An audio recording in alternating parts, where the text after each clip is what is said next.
be able to be here with you today and just share some of my thoughts that go along with, I think, some of the things that Jane had to say this morning. Wasn't that wonderful, by the way?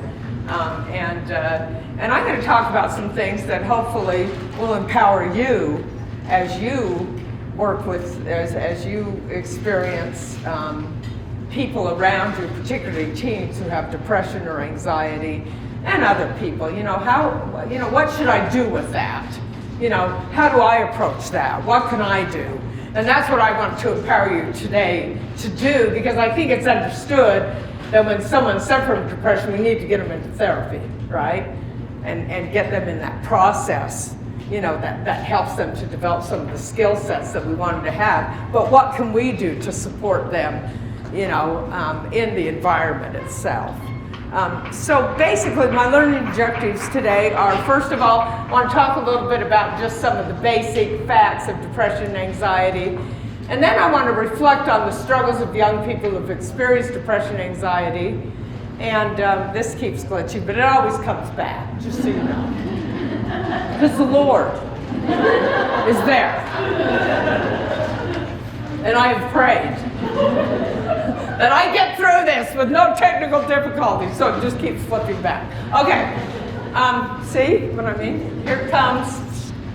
Okay, and lastly, to gain more knowledge about some of the interventions that contribute towards positive outcomes for young people, including resilience, pro-social behavior through service, and emotional skills development. So that's kind of where I want to go with this.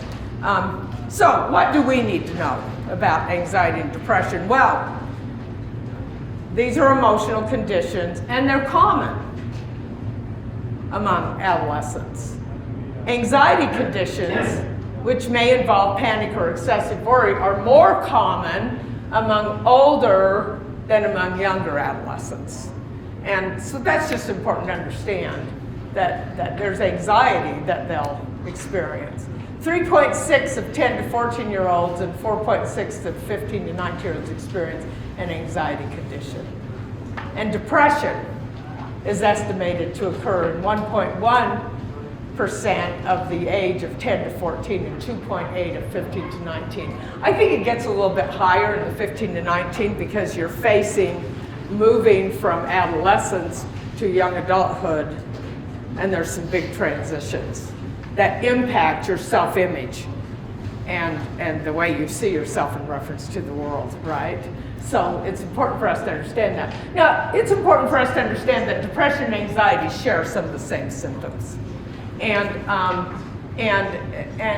that includes rapid and unexpected changes in mood. I just had someone ask me at the end of the last session, how do you know if it's just a temporary thing or if it's more of a persistent thing? And this is what I said. If you see that a young person continually isolates themselves and all of these things, they're going to talk about behavioral changes. If it's a continual persistent thing, you probably need to get some help. It might be more situational if they bounce back. So, they go into all these emotions and then they bounce back to their normal selves and then they go into it again. I think that's one way that you can tell the difference. So again, the statistics, but here's one thing I want you to understand is that anxiety tends to be more of an occurrence. 40% of adolescents report experiencing anxiety symptoms. And then you have those percentages that really get that clinical depression. So there's multiple reasons why young people might become depressed. School performance, social status with peers, sexual orientation, family life. And I think we do know that those from a sexual orientation, they're very vulnerable. And we need to be very understanding of that. So how do we define depression in teens? Well, it's a serious mental problem that causes a persistent, notice this, that's the difference, a persistent feeling of sadness and loss of interest in activity that persists over time. It impacts how a teenager thinks, feels, and behaves, and it can certainly impact their emotional and their physical and their mental functioning.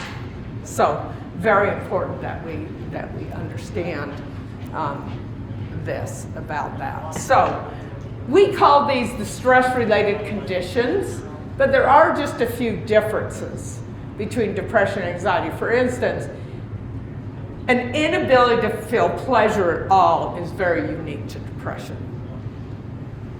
And I think you heard Jane talk about that this morning, right? About how that was for her. Depression is a feeling of sadness and also a sense of hopelessness. Where when we look at anxiety as a stress-related disorder, there's excessive worry that's a key component of anxiety. They just worry about everything. I remember when I was an adolescent, I used to worry, right, about things. And you know how sometimes you get this faulty kind of thinking that you'd worry about something. If I worry about it, then it might not happen. Did any of you ever do that? I admit. I did that. If I worry about it enough, it might not happen. And then anxiety is characterized by thoughts of worry and a general belief that something might go wrong. I think it's really important to understand that. So you can just kind of look for, what might be going on here? What do I need to recognize? There are some behavioral changes, I think, in young people that we need to recognize if they're suffering from depression or anxiety. Tiredness and loss of energy, insomnia or sleeping too much. They pay less attention to their personal hygiene. So one time I had a granddaughter, and they were coming back from a trip to Washington. They came to my house, and I was pretty close to my grandchildren. I held a Camp Graham for them every summer, Harry Potter, wands, everything from the time they were little. And I noticed she was wandered around my house all night, checking doors and windows and everything, and her personal hygiene was not good. It's one of them. And so I was really concerned about her. And so I talked to my stepdaughter and I said, I really think that something is wrong here because I saw these different signs where she was really restless. She was having some hard times. I said, I think you really need to get her into therapy. Well, as it persistently continued to get worse, my stepdaughter finally called me and said, Diane, I think you're right. I'll get her into therapy. I said, yeah. And then she was concerned about medication. And she said, I really don't want to put her on medication. And I said, I think it would help, if you got her on medication. But she resisted me for some time. But I'm a very persistent social worker. And so finally she said, okay, Diane, I'll try. So she got her on medication. She called me up and she said, my life is so much better, Diane, with her on medication. And so, it really helped my granddaughter to start to function in a more healthy way. Here's one of the things I want you to understand about depression and anxiety and things. Oftentimes, when something happens like this, people think it's a character defect, when actually all it is a signal that you need to gain more coping skills. When you're having struggles and you see these things, we need to remember it only indicates it's nothing to do with my character. It just indicates I need more coping skills now in my life. And that's very important for us to understand. Social isolation, acting out behavior, self-harm, changes in appetite, possible use of alcohol and drugs. So when you see these kinds of things, that's a cue to you. Let's get some help. Don't shy away from it. I think a lot of times we do, because we're afraid that people are going to judge us, kind of like Jane talked about, the stigma, But no, it's really important. That's why we're here today, right? To say, no, we need to do something. We need to take action because there's a lot of resources out there to help. So what's normal and what's not? Sometimes it's difficult to tell the difference, right, between what's a normal up and down and what's just part of being a teenager. Young people are always going to experience some depression and some anxiety to some degree because that's just a normal response to life stress, okay? Try to determine whether they seem capable of managing their challenging feelings or if their life is more overwhelming than this persistent thing that's happening. And don't be afraid to intervene. I think that's really important, not to be afraid. I always say, feel the fear and do it anyways. Right? Feel the fear and do it anyways. And this is why I inserted this here. You need to be able to talk to them. You heard what Jane said. They need to be able to tell their story. So how can we talk to teens about their mental health? Because they scare us. Uncontrollable fear, right? Because of their response, right? Because they get angry or they shut down or, all these kinds of things. So what do? Well, first of all, be genuine. Connect over something that your teen enjoys. Get comfortable with silence. They might not open up immediately, and that's okay. Just sit with them. Maybe watch a TV program together. I don't know. Just get comfortable. Share observation and ask open-ended questions. Take your teens seriously. Use a simple rating scale on a scale of 1 to 10, 10 being that you feel very overwhelmed in life right now, and 1 being you don't feel that overwhelmed. Where do you think you're at? And what makes it that way for you? Offer other support systems and share crisis resources. Don't be pushy. Be patient. And I know this is hard. Work to stay open and calm. That's hard to do, isn't it, when they're saying, I don't want to talk to you.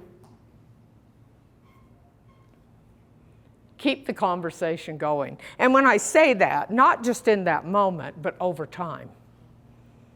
So the first time you approach them, maybe might not go where you want it to go, but approach them again and again and again and again, because that's what they need for us to do. So I think that's important in all of this. Okay, let's look at what one teen had to say about their struggle with depression.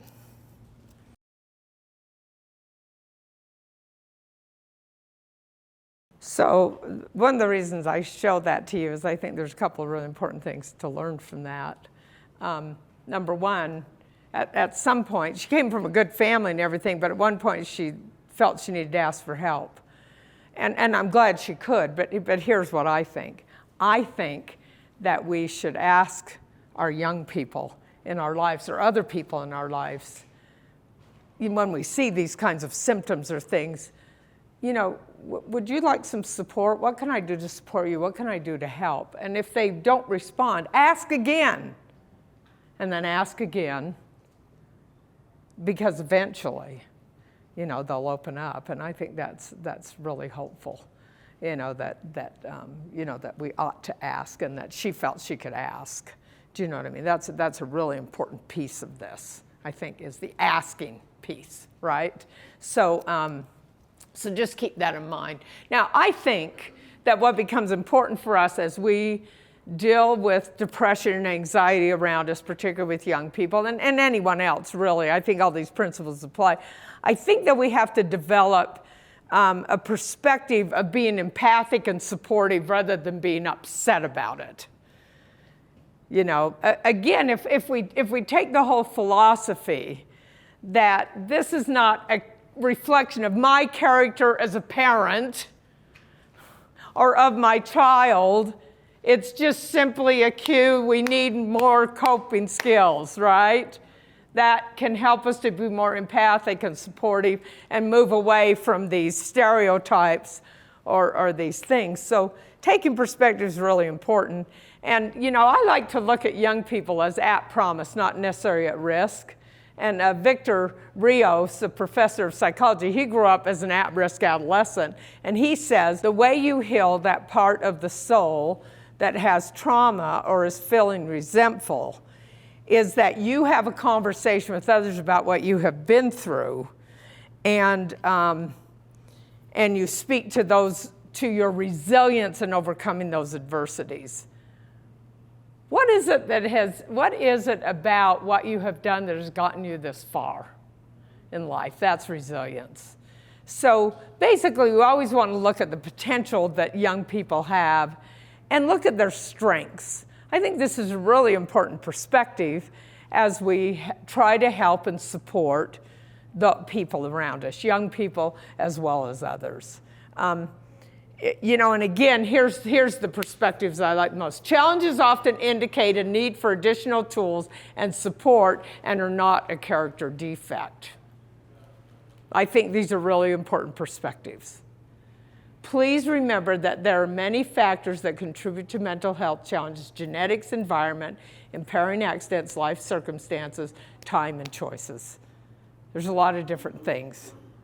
Therefore, it's not a character defect. Remember, these challenges are not directly associated with character weaknesses. It is important to respond to teens with empathy and support. Now, we're going to talk a little bit about resilience, and here's what becomes important about that. What is right with you is always more powerful than anything that is wrong with you. What is right with you is always more powerful than anything that is wrong with you. We should live by that motto for ourselves and for others. What is right with you is always more powerful than anything that is wrong with you. And I think that's a perspective that's empowering and important as we deal with mental health issues, and particularly depression and anxiety. So what are some of the interventions that maybe we ought to think about that are helpful to young people? Well, one that I want to talk about is resilience, activities that help reduce depression, and how can we regulate emotions, and how can we create a supportive social environment and social networks for young people. I think all of these are crucial to people's well-being. So, we are born with an innate self-righting ability which can be helped or hindered. This is why we want to get people help and support and therapy or whatever it is, right? Because we can help that innate self-righting tendency to be able to deal with adversity in your life if we get the support systems. I had a nephew, Parker. Well, I still have him. He's 19. As a young person, horrible with emotional regulation. He could be playing with all the other kids, and if he didn't like what's going on, he'd sweep the board, throw the whole game. Then everyone would walk away from him. He just had such a horrible time.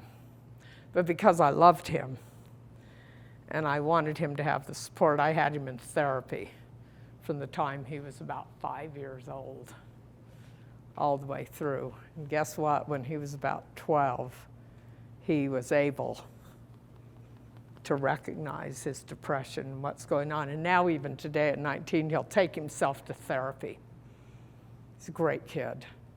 Do you know what I mean? Because of the fact that we tried to build these supports around him. And, even though it was tough, and I'm so proud of him. One time when he was a senior, my sister and they moved up to Washington, and so he did his high school years there. And they called me in his senior year, and my sister said, because I'm a social worker, they always call me, And she said, Parker wants to drop out of high school. I said, that's never happening. So I called him and I said, what's going on? I can tell you right now, you're not dropping out. Boundaries are always important. I said, you're not dropping out. I said, what do you need? Well, he was struggling in math, so I hired a math tutor. Got him through math, and he was fine. And then about his last semester, he called and said, I don't know, I'm not doing that great on my grades. I think I want to drop out. They called me again, and I said, no. I said, we don't care about grades. We just care about you getting the credit and getting out. You're a great kid.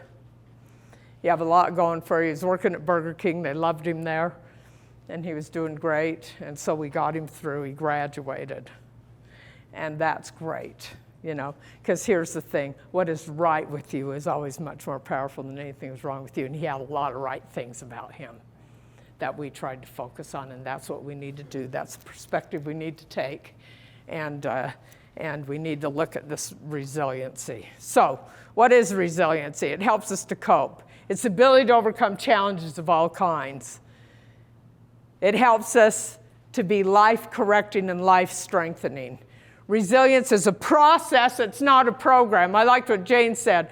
These are not events, it's a process. Anything that we're trying to overcome is a process. It's never an event, it's not a program. Okay?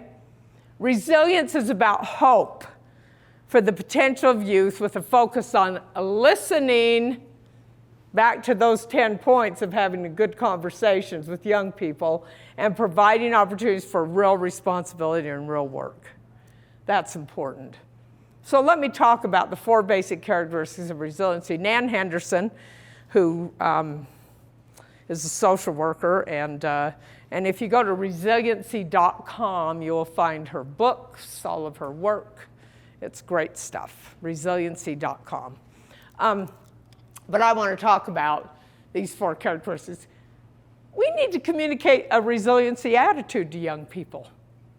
Let me share an example of that. A young person spent most of his adolescence life in one foster home after another. He said that what helped him in attaining his own resilient outcome were the people along the way that told him, what is right with you is more powerful than anything that is wrong. That's why I'm emphasizing this today, because that helped that one young person. These are real stories about young people overcoming their mental health challenges. Second characteristic of resilience, adopt a strengths perspective. Understand your own resilience, your own personal resilience builders that contribute to you successfully dealing with problems. If you go to resiliency.com, you'll find a nice little resiliency quiz that you can take and learn about your own personal resilience builders. Like humor. Like I have a lot of humor in my life. That's one of my resiliency builders, because I try to laugh at things. But here's an example of what I'm talking about when it comes to strengths. A school counselor working with a young adolescent girl approached her from a strengths perspective, and this is what she said. Sandy, I have learned a little about your life. Tell me, how have you managed to do as well as you have done? Sandy burst into tears. Never in all my years has anyone acknowledged what it has taken just to get to school. Focusing on identifying her strengths and supports to do as well as she has done helped them to find strategies to bring her grades up. What a great opening, right? That's a great opening to, as Jane said, let someone tell their story, right? I love that. Tell me how you have managed to do as well as you have done. I think that's really an important concept of resiliency. Third, surround everyone, as well as families and organizations, with what we call the resiliency wheel. There's actually 6 elements of this for bouncing back. I'm just going to share them. Increase pro-social bonding, set clear, consistent boundaries, teach life skills, provide caring and support, set and communicate high expectations, and provide opportunities for meaningful participation. Now, let me just summarize each of these quickly. Providing care and support. I think what this means is giving people unconditional positive regard, love, and encouragement. Like the young people said, people telling me what is right with you is much more powerful than anything that's wrong with you. I think that's so important. In other words, we need to be unconditional. Instead of saying, well, when you get your room cleaned, then I might have some time for you. No! It can be unconditional. Do you know what I mean? Help them clean their room. I remember one time Parker kind of got in trouble from his dad because him and his friends had messed up the basement.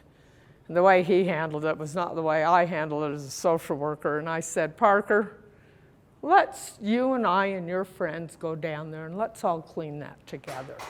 To me, that's unconditional, right? That's an unconditional process. Set high but realistic expectations for success. In other words, identify supporting steps in the right direction for a young person rather than demanding this instant perfection that has been talked about, right? What are some steps that we can take? You know, rather than being overwhelmed by how it has to look clear out here. And again, I love this, that people have within them an innate self-righting tendency that moves them towards normal human development, right? So we want to normalize things for people. Provide meaningful opportunities. Here's an example of what I mean by that. A foster parent gave the boys in his care the opportunity to serve disabled vets at the local community veterans center, which did more for the boys than any strategy he had tried to help them. Suddenly, these boys were in a new and very healing role. They were resources rather than problems. I love that. Let's help people be resources rather than viewing them as a problem. Increase positive bonds and connections. Young people who have more social connections and participate in hobbies and activities lead physically and mentally healthier lives. Now, we know when you're in a clinical depression, you don't feel like you want to do that. That's why we get them the help they need. And then we eventually move in a step-by-step fashion towards integrating those into their lives, right? Yeah, that's really important. Set and maintain clear boundaries. I think boundaries are important in all of our lives and in young people's lives, by the way. We want to develop or encourage young people with the ability to say no and to set and enforce reasonable, clear, consistent boundaries in their lives, right? And having some family rules, you know, that have maybe a little bit of negotiation. I'm not too black and white. That's a cognitive error, right? You don't want to be that black and white. But these are powerful. Setting boundaries are powerful for resilience because it develops a sense of security around you when you know what your limits are. Do you know what I mean? So that's really important that we think about that. And then finally, let's develop life skills. Good communication, listening, conflict resolution. You can do that in therapy or support groups, or the family place always has a lot of nice groups for teens and young people that help them develop the needed life skills. And sometimes schools will have those too, by the way. So important to look at that kind of thing. So what's the very last characteristic of resiliency building? Well, give it time. And I think that's always really important. A resilient outcome requires patience. And in fact, Nan Henderson interviewed this young woman called Leslie. She's about 16 years old, and she had just finished the 9th grade on, by the way, her 4th try. But again, what is right with her is much more powerful than anything that's wrong. Great that she was going for the 4th time, right? And Leslie shared with her 2 main reasons that she had made it. First, her single-parent mom who refused to give up on her even during the years she was skipping school, using drugs, and lying. She never gave up. She was persistent in trying to give unconditional positive regard and support. Secondly, the small alternative school her mother had eventually found for her embodied the 4 resiliency strengths. You know, I think that's important. Sometimes we think, well, I don't want to send them to an alternative school because people will judge me. You know, again, back to that. This has nothing to do with your character. It has to do with coping strategies. And so let them go to an alternative school. I had a grandson, great kid, good family, but in his senior year, he was just struggling, so he went to an alternative school. He did so much better. Do you know what I mean? So, you know, let's not judge these kinds of things. But where would Leslie be if she hadn't had at least one person who stuck with her until she finished 9th grade? Stories like this should convince us not to give up on myself, on children, youth, friends, and family going through hard times. We should never give up. We should be persistent and kind and encouraging. So, just in summary, 4 basic characteristics. Communicate the resiliency attitude, adapt to strengths perspective, surround each person with those 6 elements of the resiliency wheel, and give it time. A resilient outcome takes patience for people, and we need to remember that. Okay, so what about activities that actually reduce anxiety and depression by increasing what we call pro-social behavior? One of the things that Dr. Laura Padilla Walker said, if we can help young people to engage in serving others and build a self-concept that includes being needed and valuable to others, that can be helpful in combating depressive symptoms.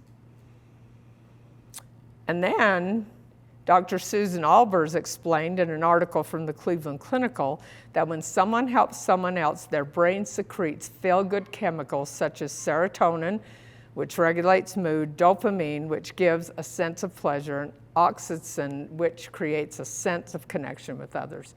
You know, our brain is so powerful, isn't it? And so the research tells us if we do these things, that's very important. So again, pro-social engagement in volunteering, leadership, civic engagement, promotes character. These character strengths protect adolescents, just like the foster parent who took those young people to give service to the vets, help them. And then character strengths, which includes hope, persistence, gratitude, and self-esteem. These are all really important things. Now, service promotes positive outcomes. In the statistics. By the way, so you'll find this. It's called justserve.org. And if you go to the Church of Jesus Christ of Latter-day Saints website, you'll find this Just Serve organization. And I just want to share some things with you about this because it does increase hope, gratitude, and self-esteem, and it reduces aggression and delinquency, by the way. But here's what I want to share with you. And so Meg Streeman was 13-year-old, and she had just changed schools and didn't have many friends. She hid in the school bathroom at lunchtime or would call her mom crying. At home, she often stayed alone in her room. I wanted to quit school, she said. I hit a low with depression and anxiety. I really shut down in social situations. Her mother, Autumn Stringham, received a church calling to be a Just Serve specialist in Nampa, Idaho. Over the months, Stringham took her daughter with her to service projects large and small. Now at 20, Meg, who is newly married, said that service brought her out of her depressed state and helped her to see God's love for her. As she served in homeless shelters, she developed empathy and realized she was not the only one to struggle. So service, very important. And then finally, helping young people develop emotional skills and coping. These are important, right, to be able to manage depression.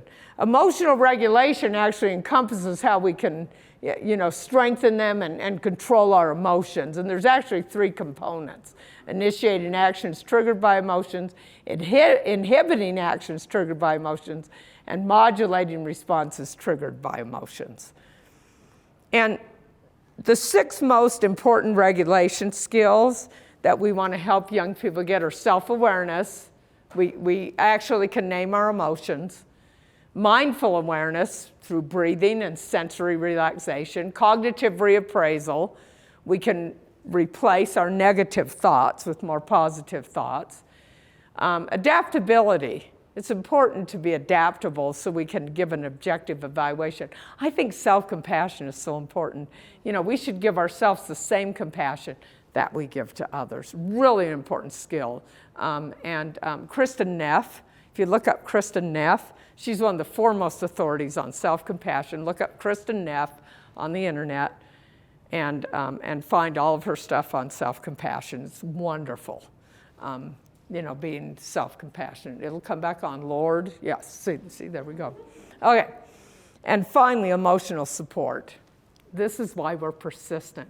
This is why we always talk to them, and we're doing these things that bring people there.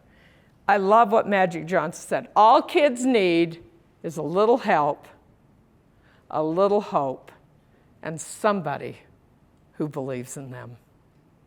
I think that's crucial. And so finally, I just want us to watch this, how this young person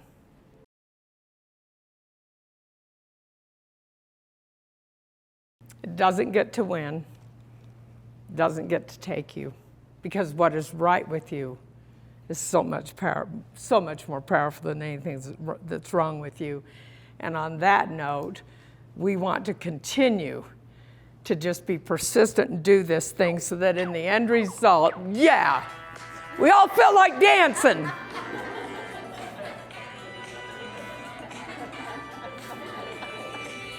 I'd like to dance and it looks like this. I'd like to dance and it looks like this. I'd like to pump and shout. Gotta hit it, Mrs. Anyways, we should be dancing in life. Yes. Thank you for coming. If you have any questions, I'm happy to answer them. Thank you for coming. Thank you for being here, and I hope that you learned something useful. We did. I learned so